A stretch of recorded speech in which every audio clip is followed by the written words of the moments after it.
Серийные убийцы, а не маньяки — это явление, изучение которого составляет важнейшую часть криминальной психологии. Настоящие убийцы, оставившие кровавый след в своей эпохе, поднимают множество вопросов о глубинных аспектах человеческой психики. Считается, что первые случаи таких преступлений известны еще с древности. Каждый из них вносит лепту в наш опыт. Например, один из первых задокументированных серийных убийц — Жиль де Ре, живший в 15 веке. Изучение биографий и мотивов таких людей позволяет определить характеристики их поведения, среди которых часто встречается антисоциальное расстройство личности. Понимание этих аспектов крайне важно, ведь систематизация таких знаний помогает в предотвращении подобных преступлений. За каждым поворотом этой темы нас ожидают открытия, которые не оставят никого равнодушным. Определение серийного убийцы. В мире криминалистики понятие «серийный убийца» и его атрибуты играют критически важную роль. Обычно серийным убийцей считается человек, совершивший 2 или более убийства, между которыми есть так называемый период охлаждения. Временной промежуток, зачастую превышающий месяц. Этот период позволяет преступнику скрываться от правосудия и планировать следующие атаки. Главная трудность расследования заключается в том, что такие преступники на первый взгляд ничем не отличаются от обычного окружающего нас общества. Они могут быть обаятельными, социально активными, иметь семью и престижную работу, что способно вводить в заблуждение не только простых людей, но и опытных следователей. Часто у них присутствует тщательно продуманный сценарий действий и детальные фантазии, которые они реализуют в своих зверских преступлениях. Мотивы, стоящие за этими ужасными деяниями, разнообразны. От поиска психосексуального удовлетворения и стремления к власти до простого материального обогащения. Иногда они видят в своих жертвах идеальный образ, который долго формировался в их больном сознании и которого они стремятся уничтожить физически. Планирование преступления – важная часть их цикла. Выбор места, где их не знают. Визуализация каждой мелочи, чтобы избежать поимки. Особенно опасны организованные преступники, способные к большой мобильности, перемещающиеся между городами и странами, след которых прерывается не только географией, но и временными промежутками. На этот раз мы обратим внимание на одну из самых загадочных фигур, чьи преступления до сих пор остаются предметом научных дебатов и догадок. Кто же был этим преступником и каковы были его мотивы? Мы на пороге разгадки одной из самых шокирующих загадок в истории криминалистики. Джек-потрошитель. Джек-потрошитель. Имя, будоражащее умы с 1888 года. Лондон, Ист-Энд, район Уайтчепел. За чуть более 2 месяцев, с конца августа по начало ноября, произошло 5 чудовищных убийств, навсегда изменивших представление о городской преступности. Ужасные преступления известного маньяка стали символом жестокости и таинственности, притягивающим внимание десятков исследователей и писателей. Его жертвами стали женщины, убитые с невообразимой жестокостью. Для всех преступлений было характерно особое зверство: перерезанные горло и живот, изъятые органы. Современники были шокированы, а жители Лондона охвачены страхом. Полицейские оказались в полном замешательстве. Несмотря на значительные временные и человеческие ресурсы, вложенные в расследование, убийцу так и не удалось поймать. Дело о патриарше криминалистики до сих пор остается нерешенным, что создало массу слухов и теорий. Письма, подписанные именем Джека, периодически всплывали в прессе, но их подлинность до сих пор никто не подтвердил. Многие считают их не более чем журналистским трюком. Единственное, что не вызывает сомнений — его личность остается загадкой. Существует множество версий, от известных врачей до неизвестных бродяг, однако ни одна из них не может быть доказана. Даже гипотеза о том, что убийства могли быть совершены несколькими людьми, остается лишь теорией. Его жестокость и таинственность продолжают увлекательный исследовательский и культурный интерес. Но в этом мире тени, где правда переплетается с вымыслом, станет ли известна настоящая личность потрошителя, остается загадкой. Теперь же, оставив за спиной лондонские улочки, мы направимся к Америке, где один известный маньяк по имени Тед Банди оставил свой след в истории. Тед Банди. Тед Банди — имя, которое проливает холодный пот на тех, кто слышал его историю. Его преступления начались в 1974 году, когда обаяние и хитрость позволили ему ускользать от правосудия. Хорошо образованный и обаятельный, он использовал эти черты для сокрытия своих злодеяний, играя роль раненого или правоохранителя, чтобы втереться к жертвам в доверие. Мотивы Банди закрепились на мучительном сочетании сексуального садизма и стремления к доминированию. Его преступления были актами садизма, насилия, удушения и даже расчленения становится жутким свидетельством уродливой психологии. Несмотря на признание в 31 убийстве, реальное число может быть гораздо больше, оставляя общественность в догадках. Интересен факт 2 его побегов из-под стражи. Во время первого он перелез через люк зала суда, а во второй раз сбежал из тюрьмы после того, как похудел и прошел через отверстие в потолке, чтобы выйти в форме охранника. Его изобретательные побеги стали легендарными. Казнь Банди состоялась 24 января 1989 года во Флориде на электрическом стуле. Этот день стал концом эпохи страха, который он навел своими садистскими убийствами. Его манипулятивные навыки и патологическое обаяние были неотъемлемой частью его преступной натуры, что заставило многих задуматься о глубинах человеческой тьмы. Продолжая исследовать ужасающую тему серийных убийц, мы отправимся в Советский Союз, где один преступник вынудил страну столкнуться с мрачной стороной ее общества. Андрей Чикатило.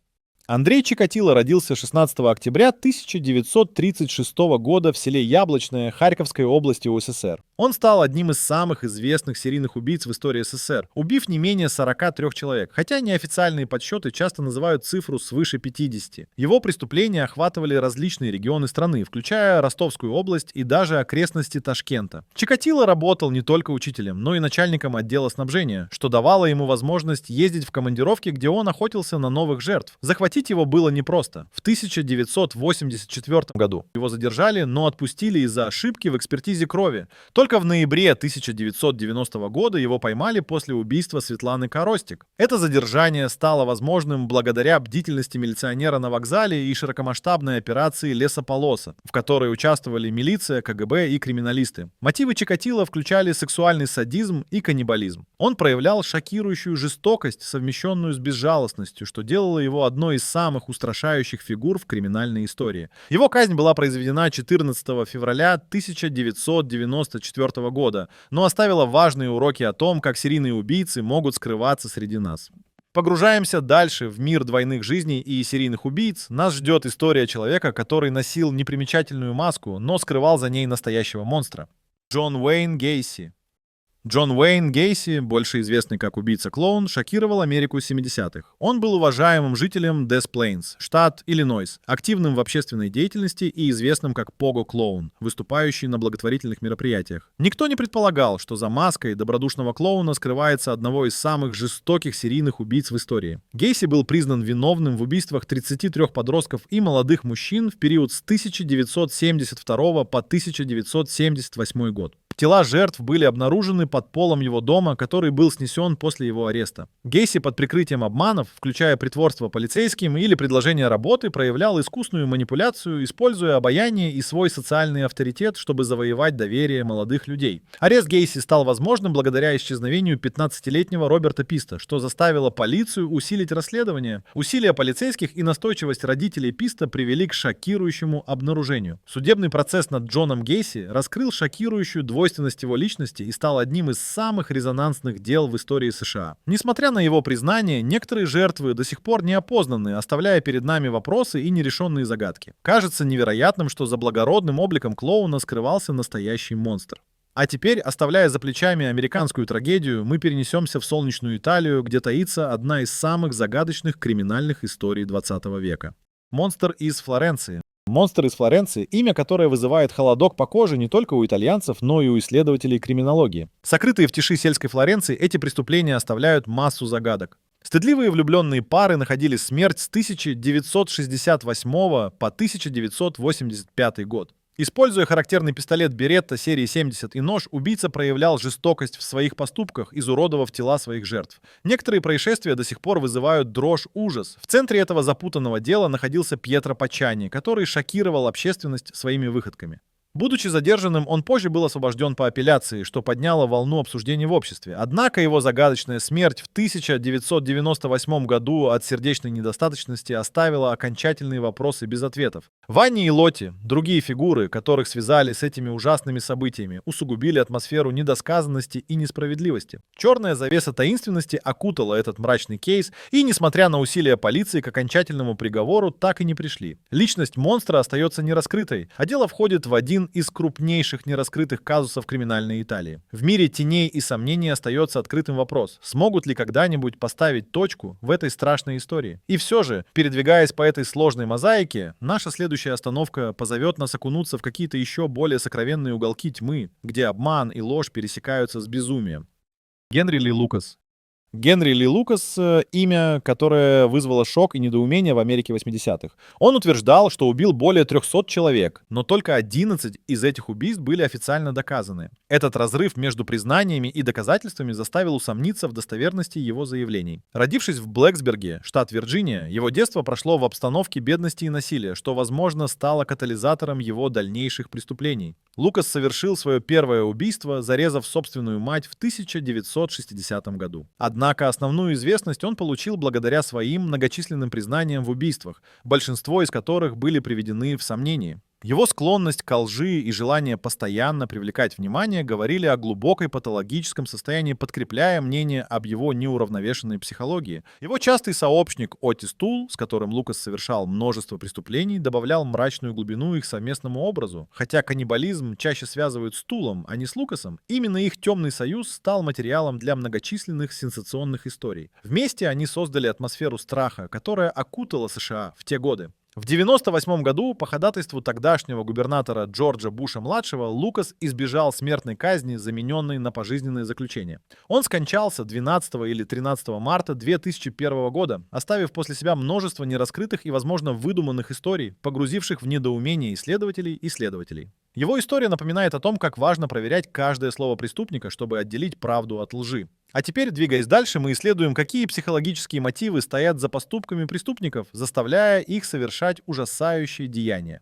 Мотивы и психология. Погружаясь в мир мотивов серийных убийц, становится очевидным, что не все они являются жертвами детских травм. Хотя травматический опыт может сыграть роль, он лишь часть сложного пазла. Важно учитывать генетические предрасположенности, особенности личности и социальное окружение. Исследования показывают, что даже из неблагоприятной среды не всегда выходит серийный преступник. Сочетание факторов делает каждую историю уникальной. Серийные убийцы часто обладают психическими нарушениями, включая антисоциальное расстройство личности. Это не означает, что они полностью лишены понимания морали. Многие способны искусно имитировать нормальное поведение, создавая впечатление обычной личности, тем самым изображая себя в маске нормальности. Такой осознанный контроль своей эмпатии позволяет манипулировать окружающими, достигая своих целей. При анализе мотивов ученые выделяют множество конкретных стимулов. Это может быть стремление устранить сексуальное напряжение, достичь оргазма, подчинить жертву своей воле или даже получить развлечение от убийства. Некоторых движет потребность компенсировать внутренние конфликты, а насилие дает им подобие энергетического подъема, своего рода наркотический кайф.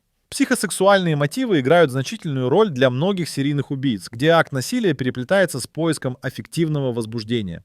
Эти преступники часто рассматривают свои действия как способ получения эмоционального удовлетворения. Эмпатия у многих из них не отключена полностью. Она скорее контролируется на сознательном уровне. Их способность включать эмпатию для манипуляции вызывает серьезные опасения у следователей и судебных психологов. Формирование личности таких преступников — это сложное смешение множества факторов, индивидуальных психотипологических черт, травматического опыта, социальных условий и биологических предрасположенностей. Каждый элемент заслуживает внимания, ведь только комплексное понимание их природы может приблизить нас к разгадке мотивации и, возможно, помогать предотвратить новые трагедии. Но в поиске ответов на эти вопросы мы столкнемся с новыми вызовами, где детективы и следственные комитеты будут играть решающую роль в охоте на тех, кто навсегда изменил ход человеческой истории. Детективы и расследования. Легендарные случаи поимки серийных убийц всегда полны сюрпризов и интриг. Представьте, дома Джона Уэйна Гейси под полом находят около 30 тел. Этот случай стал рекордным раскрытием для своего времени. Когда 15-летний Роберт Пист исчез, это стало началом конца для Гейси. Детективы провели доскональное расследование, обыски, слежка, допросы. Этот методичный подход к следствию позволил повторно обратить внимание на подозреваемого. Родители Писта и полиция, действуя заодно, достигли шокирующего результата. Загадка Джека-потрошителя поражает своим нераскрытием. Лондон, 1888 год. 5 женщин жестоко убиты в районе Уайтчепел, и никто не знает, кто за этим стоит. Тогда полиция вела расследование по старым методам. Следователи внедрялись в жизнь простых горожан, устраивали облавы, но тщетно. Даже после задействования огромного количества сыщиков и увольнения начальника полиции Чарльза Уоррена убийцу так и не поймали. Псевдоним потрошителя появился благодаря газетчикам, а письма с его именем лишь подливали масла в огонь. Интересно, что современные ДНК-исследования указывают на польского иммигранта Аарона Косминского как одного из подозреваемых. Джерри Томпсон, детектив в Юте, сыграл одну из ключевых ролей в аресте Теда Банди. Долгое время Банди оставался на свободе, используя свое обаяние и продуманную хитрость. Однако анализ маршрутов Банди и целеустремленность Томпсона позволили поймать опасного преступника. Нельзя не отметить влияние современных технологий на расследование. ДНК-анализ стал революцией в криминалистике, помогая раскрыть множество старых дел и идентифицировать неизвестных убийц. Такие методы показывают контраст с методами 19 века и подчеркивают важность технологических достижений. Истории серийных убийц, как Джек Потрошитель, оставили значительный след в культуре, вдохновляя множество книг, фильмов и исследований. Искусство переплетается с действительностью, создавая уникальный взгляд на преступления и расследования. Примеров будет еще много, и каждый из них раскрывает новые глубины человеческой психологии и нюансы детективной работы. Теперь мы погружаемся в изучение, как эти мрачные образы захватывают наше воображение и находят отпечаток в культуре. Влияние на культуру. Серийные убийцы завораживают своим ужасающим влиянием на культуру, превращаясь в образы, которые вызывают как страх, так и нездоровый интерес. В киноиндустрии персонажи, наподобие Ганнибала Лектера из «Молчания ягнят», стали культовыми. Этот фильм — вымышленный триллер, хотя Лектер был создан на основе реальных убийц, но не как конкретный портрет. Зато «Зодиак» — попытка разобраться в истории реального неустановленного убийцы, оставшейся загадкой даже спустя десятилетия. Персонажи убийц, как Патрик Бейтман из «Американского психопата», являются вымышленными, но влияют на наше понимание психопатии и социальной морали. Эти образы становятся своеобразными символами страха, заполняя триллеры и детективы. Однако не стоит забывать, что популяризация тематики не ведет к росту числа реальных преступников. Интересно отметить, что в этой медийно-культурной интерпретации часто жертвы остаются в тени, уступая славу самим убийцам. Важно понимать, что этот феномен может повышать тревожность в обществе, особенно среди женщин, усугубляя ощущение опасности. Фигура серийного убийцы стала частью массовой культуры, но количество настоящих преступников не увеличивается, лишь растет популярность вымышленных историй. При одинаковом интересе к реальности и вымыслу нельзя забывать, что негативные влияния также представляют собой значительные культурные и социальные вызовы. Влияя на наше восприятие морали и безопасности, такие рассказы остаются важными, но требуют ответственного подхода. Теперь мы приблизимся к осмыслению уроков, которые можно извлечь из этих мрачных тем. Профилактика и уроки. Профилактировать серийные преступления — задача сложная и многогранная. Неудивительно, что наши обыденные представления о серийных убийцах зачастую мифологизированы. Но именно изучение фактов открывает реальные возможности для предотвращения подобных трагедий. Эффективная профилактика требует комплексного подхода с акцентом на межведомственное сотрудничество и раннюю диагностику психопатических черт. Но важно помнить, наличие таких черт не всегда ведет к преступлению. Часто требуется помощь психологов и социальная поддержка. Технологии, как анализ ДНК, становятся инструментом в арсенале правоохранителей, помогая расследовать преступления. Однако их роль в профилактике не следует переоценивать без взаимодействия с традиционными методами работы. Международное сотрудничество также играет огромную роль, но его успех зависит от правовых рамок и уровня взаимодействия между странами. Без этих мер перегруженная правовая система может остаться бессильной. Однако не только технологии и законы создают безопасное общество. Образовательные программы, антикриминальная пропаганда и виктимологическая профилактика снижают вероятность формирования преступных наклонностей. Информирование специалистов о рисках, работа с жертвами насилия и семейная поддержка. Часть междисциплинарного подхода к вопросу. Изучением серийных убийц мы можем изменить общественное сознание, сделать его более бдительным и информированным. Комплекс профилактических мер, направленный на мониторинг и поддержку, снижает уровень насилия. Помня об этом, мы делаем шаги к созданию мира, где такие ужасы остаются только в учебниках истории. Этот многослойный подход позволяет надеяться на чуть более безопасное завтра.